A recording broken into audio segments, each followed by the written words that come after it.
SEGA. Hello everyone, and welcome to the Realm of the Wood Elves campaign Let's Play. Today we'll be taking a look at how they play on the Grand Campaign. However, they do have their own mini-campaign, where you can explore the mysterious and beautiful Lauren, fending off invaders and securing the forest for yourself. On the Grand Campaign, they play a bit differently, leaving their home and venturing out into the old world in search of a precious resource called Amber. So the first thing the players will notice is how the geography of the map has changed. Lauren has opened up with 5 new regions on the Grand Campaign, with a new mountain pass through the vaults which grants access to it from the east. We're playing as the Wood Elves under Orion, which gives us the God King of Lauren trait, increasing our leadership during forest battles, reducing our upkeep of wild riders, and allowing use of the wild hunt. So we're currently on turn 71, and looking at the faction summary screen, we can quickly see that we own 13 settlements. We've made some allies and some enemies in the process, however we're currently losing 191 gold per turn, which is something we're going to need to fix. So let's go ahead and select Orion and bring him out of his starting region of Kingsglade into Talcin to get a better look at him. Having been a young prince now reborn as a god king, Orion is quite a beefy legendary lord, formidable in melee combat and able to throw the Spear of Kurnos to impale fleeing enemies. As a result, I've been using him as my primary army of conquest, which has earned him a few Wood Elf specific traits. However, he starts with the King in the Woods trait, granting a considerable speed buff to all elven units in his army, and the Crown of Command, enabling him to instill great courage in a unit, making them unbreakable. We just recently defeated the Broken Nose tribe before garrisoning in Kingsglade to replenish, so now it's time we spend our skill point we earned in our last battle. Hawk's Talon is a bombardment ability that fits neatly in his missile-orientated path. Progressing this way will grant you Prey of Anathema, halting a unit in place and making them more vulnerable to missile fire. Hounds of Orion is a small vortex spell which opens up the melee path, eventually ending in Deadly Onslaught, which is a familiar ability for melee lords. Doubling up with a second missile chain for the army is where Orion really shines for me. Reducing reload, then increasing damage, ammunition and speed, Orion can then gain the Sight Beyond Sight passive ability, allowing everyone within range to gain 12% missile damage. Couple this with Prey of Anathema, and you can wipe out a high tier unit from a distance with ease. Working down his second battle effects chain is more melee focused, ending with Howl of the Forest passive ability, granting increased melee attack to his allies around him.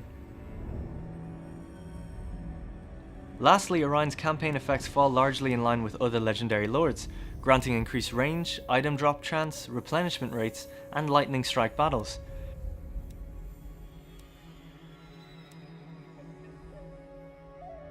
Now in the previous turn we just unlocked the quest battle Horn of the Wild Hunt. This will grant us an extra melee defense, leadership, and a chance of intercepting armies that use the Underway and Beast paths, so it's worth chasing down. We can see the quest battle is relatively close to home, so let's send Orion up north to complete it. It'll take him a couple turns to get there, but we can see that it'll also grant 1,500 experience, and with abilities such as Orion's, that experience is invaluable. What's more, we'll get a specific ability that will grant a map-wide speed and charge bonus in battle, meaning we may want to orientate more cavalry focused after we equip it.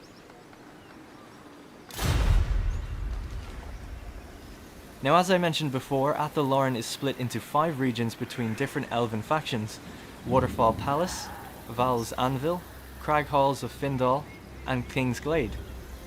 However, the focal point of Lauren is the Oak of Ages. This is the heart of Lauren and falls under the Wood Elves' control at the beginning of a campaign. It only has one building, the Oak of Ages itself, and it starts off in a dormant state. The Oak of Ages grants a series of major campaign-wide buffs that you can view at any time. Buffs to public order, upkeep, experience and corruption make it a necessity to grow and protect. However, it does require the consumption of a new exotic resource, Amber. It just so happens that I now have enough to upgrade the Oak of Ages, and considering our financial situation, I think it's imperative that we do so now, as it'll take 5 turns before it actually comes into effect. We can now see that I have 0 Amber at my disposal. Amber is being provided by several settlements I own, but being consumed by several units, technologies and buildings I have present also. My military allies, Clan Angron to the south, are giving me their supply of Amber because they don't need it. If they lose their capital, for instance, I'll plunge into an Amber deficit immediately, halting replenishment and hurting public order faction-wide. So, eagle-eyed viewers out there may have noticed that the Wood Elves can conquer any region they wish on the map. During the early turns of the campaign, I've defeated Carcassonne and the Beastmen tribes to the south, working my way along the coast fighting Estalia and Tilia. I've also recently taken Zarak-Zil to finish off the Broken Nose tribe when Clan Angrund were busy with the Crooked Moon, and managed to colonize some raised territories to the east. It's time to plan the next expansion though. As we're short on amber, we should look to take another settlement close by, with our second army led by ancient treeman Thilvokus.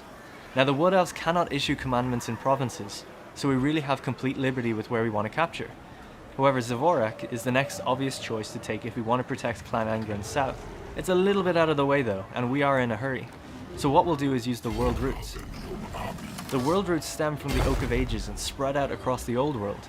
It allows the Wood Elves to bypass mountain ranges, rivers and settlements to get to places quickly. Now we're out of movement points across the board, let's end the turn.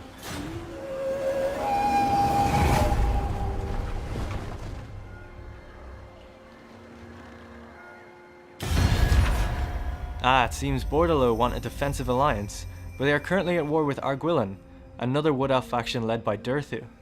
We wouldn't want to make him angry, so we'll have to decline for now.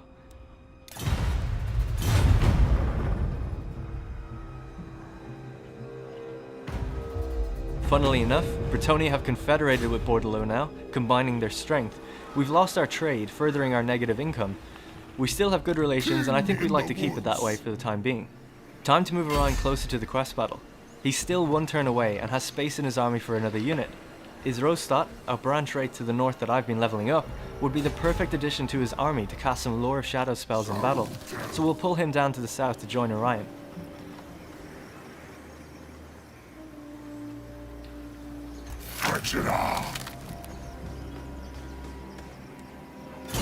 Looking at his skills, we can see some of the spells available to him, such as the Penumbral Pendulum, a powerful wind spell. In the interest of time, I won't go through each spell here, but hopefully we'll fire off a few in battle soon. For now, let's upgrade his melee attack augment to help those around him. We could deploy him on the map to cause negative public order, but we're next to Torgovan, and we wouldn't want to cause harm to our elven brethren. Now, back to Thilvokus.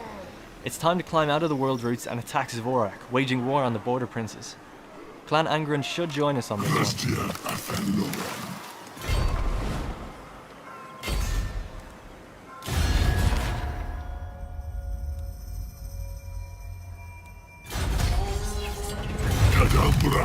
This battle is a pretty obvious win, and we're just after the amber here, so let's auto-resolve it.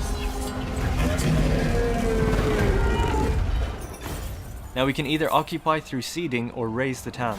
Occupation will give us the amber, but raising will give us a lot of money. Colonization costs are extreme for the Wood Elves, so taking the money now and colonizing later wouldn't be viable. While Wood Elves occupy settlements and towns, they're really only establishing lookouts to protect the amber there. As such, towns don't go higher than tier 1 and can only get one building slot. This is why my now 14 settlements aren't really fixing my income problem. We're able to build 4 different types of buildings by default. Zavorak has marble available here, so we're able to build a stonecutter if we wish. A waystone will give us a garrison and extra replenishment, ideal for frontier settlements. A world route pathway grants reduction in recruitment costs by -30%. This effectively allows you to use global recruitment for the cost of normal recruitment. Sacrificial Grounds is a faction-wide military buff building, and Foraging Grounds is a faction-wide economic buff building. Building many of these across your faction has stacking effects, allowing you to reap large benefits with scale. Now we've got our amber, we can take a look at the tech tree. On the inner lanes, the technologies work as they do for most factions, providing buffs over time and possibly requiring buildings. The outer lanes, however, require amber and provide massive buffs that change your campaign drastically. Mathlan, Lord of the Deeps, for instance, grants 400% income from ports, and diplomatic relations with Tilia, Estalia, border princes, and Norscan tribes. So let's spend the amber to get that technology. Now, while I've ultimately destroyed or am at war with those factions, I have stolen their ports, and that income bonus will be huge. With coastal towns that have ports, you'll be unable to build any buildings in these towns, so they should be viewed as smaller income-centric regions that can be buffed with technologies and trade. As you may remember, I own about 7 of these coastal towns, so while spending amber again is a bit dangerous when it's so low, the reward is potentially very high. Kingsglade will be your central hub for everything, and provides 10 slots alone. You'll need to spend amber to upgrade your town to unlock these slots, but they are a must-have. If we check the building browser, we can see 2 new building chains unique to the Wood Elves, temples, and Athelloren. Temples will allow the research of special technologies and provide faction-wide buffs. Athelloren specifics cost 2 amber each, but unlock special seats on the council for your characters to hold, as well as providing faction benefits. You'll have to balance what you choose to take in your capital settlement, as most units require multiple buildings to recruit, and you have a finite amount.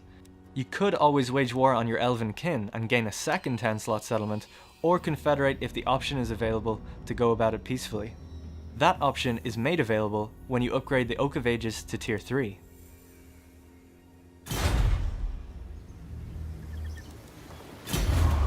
Looking at the council screen, we can see Orion sits as the king in the woods, with 2 ranked 10 slots either side. The Herald of the Hunt is available to us because we've built the Wild Heath already, and this will allow us to enable the Wild Hunt when we assign it. Fresh off his victory at Zavorak, we'll get Thilvocalis to sit... Wait, tree men are not permitted to hold positions on the Elven Council? What tree racism is this? We'll put Tala in that position for now and speak to Durthu about this later. Now that everyone has moved again, let's end the turn.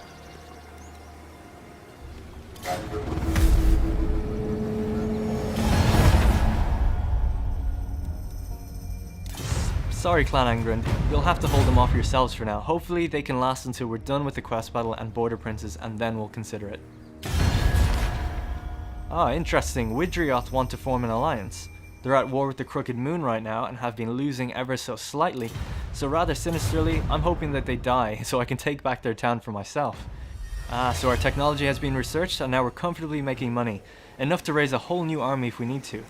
It seems, however, that official mask business has hampered us ever so slightly, but it'll be a small setback that won't really affect us.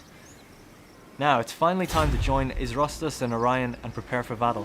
Before we do, we've got Doden, a Waystalker that I've been meaning to upgrade. This guy is an elite hidden archer on the battlefield, with some really cool abilities.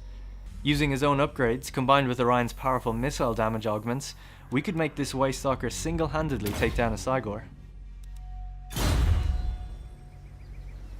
I thought it was also worth mentioning that our Tree Men's upgrades work like Orion's in a way, but aren't as powerful. You'll need to decide if you want to focus on missile or melee for your battle augments. So that should demonstrate just how powerful Orion is, as he can go down both chains.